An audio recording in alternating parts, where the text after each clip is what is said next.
Salut tout le monde, c'est Sou, j'espère que vous allez bien. Aujourd'hui on se retrouve pour le bilan de lecture de la 4e semaine du mois de novembre 2023. Et cette semaine j'ai lu 11 mangas. Et on va commencer tout de suite par les tomes. Attendez, c'est pas dans l'ordre. Alors, par les tomes 7 de 100 Demons of Love. Voilà. Je vous montre les covers rapidement. Elles sont sublimes d'ailleurs.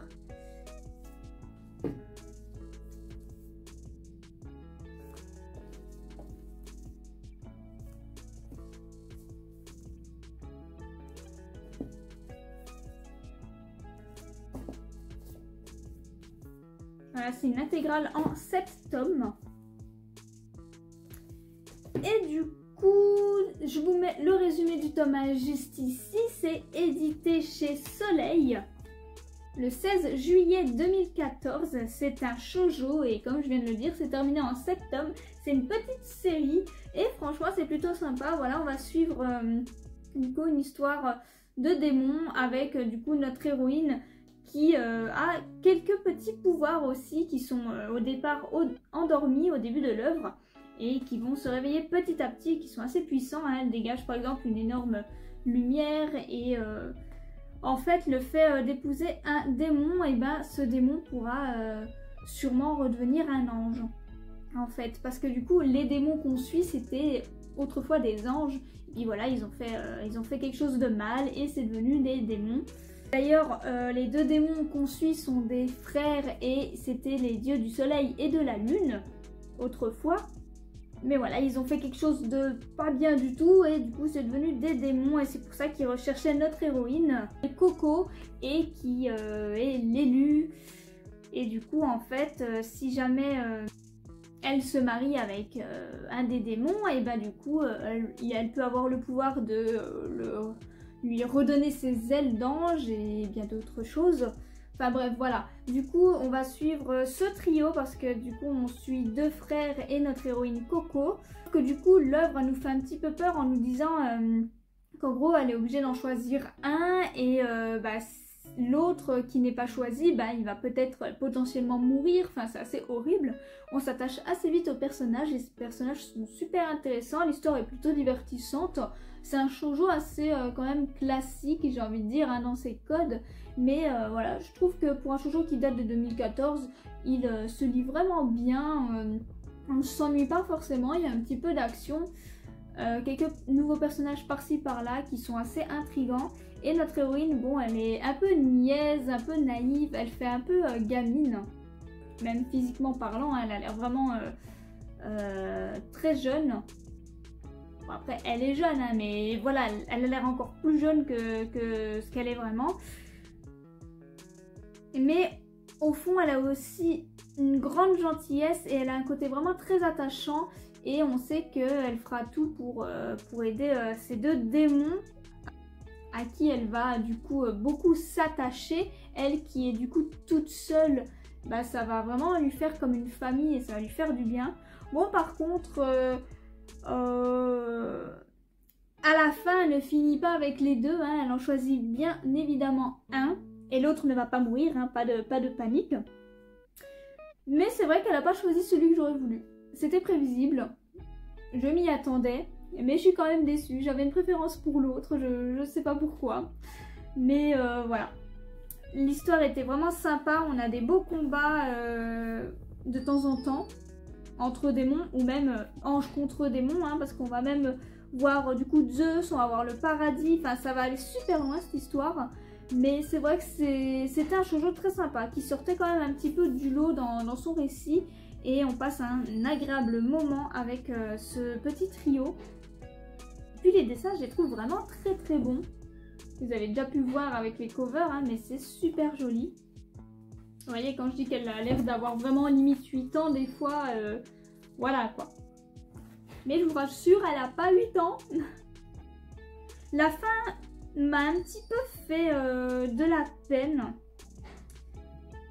parce que du coup ils restent pas tous les trois ensemble pour toujours. C'est un peu niais de dire ça comme ça, mais franchement je les voyais vraiment rester tous ensemble pour être honnête.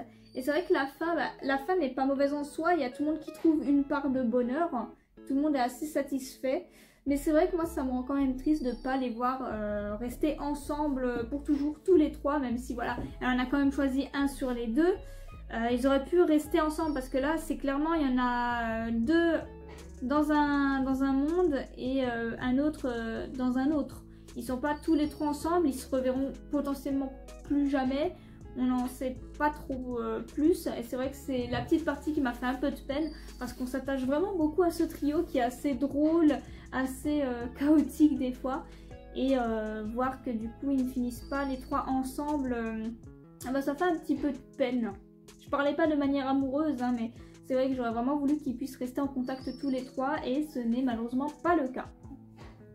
On va passer ensuite à la lecture du tome 1 de Masked Sheep, qui se présente comme ceci. Je vous mets le résumé juste ici. C'est édité chez Omake le 10 mars 2022. C'est un seinen et c'est une œuvre terminée en 6 tomes. Donc il va falloir que je me prenne les autres tomes parce que c'est vraiment pas mal.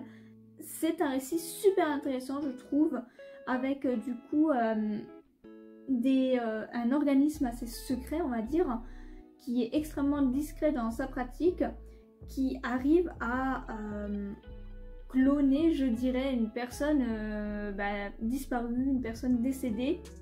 Donc il y a des gens qui viennent, qui signent même un contrat, enfin c'est très strict, très discret.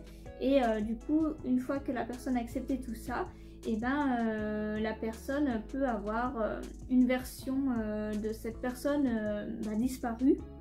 Mais en échange, il faut vraiment que ça ne se sache pas, que ça reste vraiment très discret, très dans le silence, parce que honnêtement, très clairement, si vous balancez quelque chose ou si vous soupçonnez de quelque chose ou s'il y a un problème, ils viennent vous tuer. Enfin, je dis tuer, mais c'est presque ça. Ils vous enlèvent toute votre mémoire et vous passez pour des nourrissons dans un corps d'un trentenaire et c'est super flippant, c'est hyper horrible. Vous êtes juste là à regarder dans le vide et à baver et à pas savoir parler et à plus rien savoir en fait. Et c'est vrai que c'est assez horrible. Et ils vous gardent enfermés comme ça et c'est juste monstrueux. Et c'est vrai que du coup c'est assez intéressant. On voit qu'il y a tout un traitement pour que ce personnage créé de toutes pièces soit maintenu en vie. Et si les gens ne respectent pas ça, du coup cette poupée, j'ai envie de dire, meurt, se retourne aussi contre vous. En fait vous avez vraiment tout un listing à respecter et vraiment si vous ne respectez rien, vous êtes foutu. Même s'il y a un truc que vous faites de travers, vous êtes foutu. Donc voilà, c'est vraiment à leur risque et péril et du coup on peut voir les gens vraiment désespérés de la perte d'un proche plonger dans cet univers là et c'est super intéressant. C'est assez glauque, j'ai envie d'en savoir plus. Là voilà, on a quelques questions un peu mises en suspens, c'est que le tome 1 de toute façon, mais j'ai hâte de voir comment ça va se passer par la suite, comment est-ce que ça va évoluer. Le personnage du coup masqué est assez intriguant. De ce qu'on comprend, elle a l'air d'avoir été une personne clonée aussi. Et c'est vrai que du coup on a envie de découvrir le mystère autour de son clonage à elle, de sa création à elle. On a envie d'en savoir plus et c'est ce qui va être fait je pense dans les prochains tomes. On nous a déjà mis quelques petites idées en tête et c'est vraiment très sympa. Franchement c'est un récit super original, assez sombre, assez glauque par moments quand même. Peut-être un petit peu violent psychologiquement, mais franchement ce tome 1 il est assez introductif et super intéressant. On rentre tout de suite dans l'histoire et on n'y sort plus. Voilà, et en plus au niveau des dessins c'est vraiment très sympa.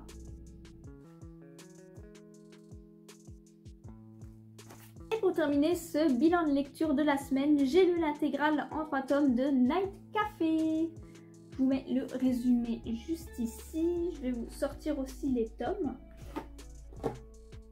Voilà, ça c'est un coffret que j'ai trouvé en occasion et je suis très contente parce que c'est le mangaka que j'aime beaucoup. Je crois que la semaine dernière je vous avais parlé d'une autre de ses œuvres, donc Check Me Up.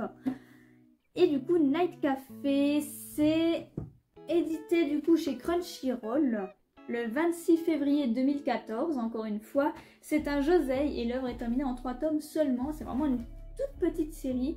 Et du coup, on suit notre héroïne qui a été mariée à un homme qui était très influent, qui avait beaucoup d'argent et qui était plus âgé qu'elle. Elle, là dans l'œuvre, je crois qu'elle a 23 ou 24 ans. Et le monsieur, je sais plus il avait quel âge exactement, mais il était beaucoup plus âgé qu'elle. Et malheureusement, ce monsieur va décéder. Et du coup, notre héroïne, elle va hériter d'un café où elle pourra y vivre et du coup le gérer. Et dans ce café, il y a ces 3 messieurs qui y travaillent. Et on découvre vraiment qu'ils ont tous un lien avec ce monsieur décédé, qu'il a aidé vraiment ces 3 garçons à remonter la pente, on va dire. Ils ont tous une histoire différente, ils ont tous un vécu différent. Et c'est super intéressant, on s'attache assez vite à ce petit trio et notre héroïne s'incruste assez bien vers eux. Alors, elle peut être un petit peu chouineuse, ça c'est un petit peu tout le temps ces héroïnes hein, de manière générale. Elles chouinent beaucoup, elles sont parfois un petit peu drama queen, mais elles ont aussi leur côté mature d'un autre côté. Et ce qui fait qu'on s'attache quand même à elles, elles ont finalement des réactions assez humaines à certains moments. Et du coup, nos 3 garçons sont vraiment très agréables à découvrir, à suivre. Et il y a même un 4e garçon voilà, qui va s'immiscer dans ce carré amoureux, j'ai envie de dire.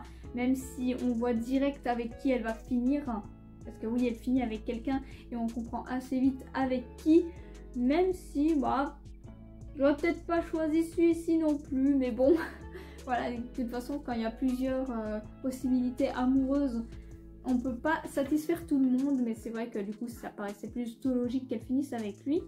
Mais voilà, on aborde plein de sujets dans cette œuvre-là. Du coup, déjà, la différence d'âge, le mariage, on passe par les phases du deuil aussi, de l'amour à sens unique, les problèmes financiers, la gestion d'un commerce, enfin il se passe beaucoup de choses dans ces 3 petits tomes et franchement c'est super sympa, c'est super intéressant, on rigole bien, il y a des moments vraiment absurdes et en même temps voilà, il y a ce côté sérieux et un peu adulte et j'aime beaucoup. Voilà, c'est que 3 tomes, mais ces 3 tomes qui sont vraiment top. Je pourrais vous le conseiller, mais malheureusement, je crois que c'est plus commercialisé comme œuvre. Donc, un petit peu chiant à trouver. J'ai eu de la chance de le trouver en occasion dans son coffret. Mais c'est vraiment une très bonne petite série. Hein. Peut-être pas sa meilleure à cette mangaka. Mais franchement, en 3 tomes, ça fait le taf. Il y a de tout. C'est bien développé et on passe un très bon moment.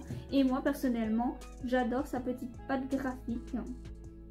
Notre héroïne va vraiment savoir s'investir dans ce café et aider les garçons comme elle le peut, avec ses compétences à elle. Alors que de base, elle n'y connaît rien, elle est quand même jeune, hein, elle a à peu près le même âge que ces garçons-là.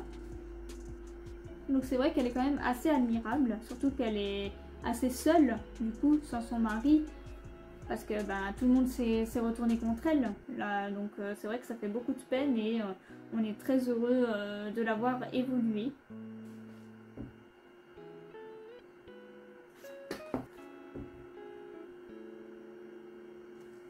Franchement, pour être honnête, j'ai même été émue à certains moments. Franchement, on voit vraiment la souffrance de l'héroïne et à quel point elle a pu se sentir seule et abandonnée.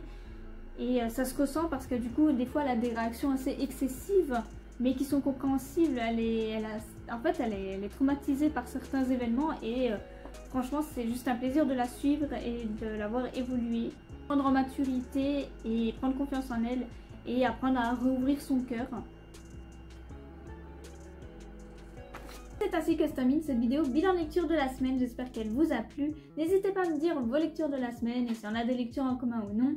Vous pouvez également me suivre sur Instagram pour suivre toutes mes reviews sur tous les mangas que je vous présente chaque jour ou presque. Et sur ce, passez une bonne journée.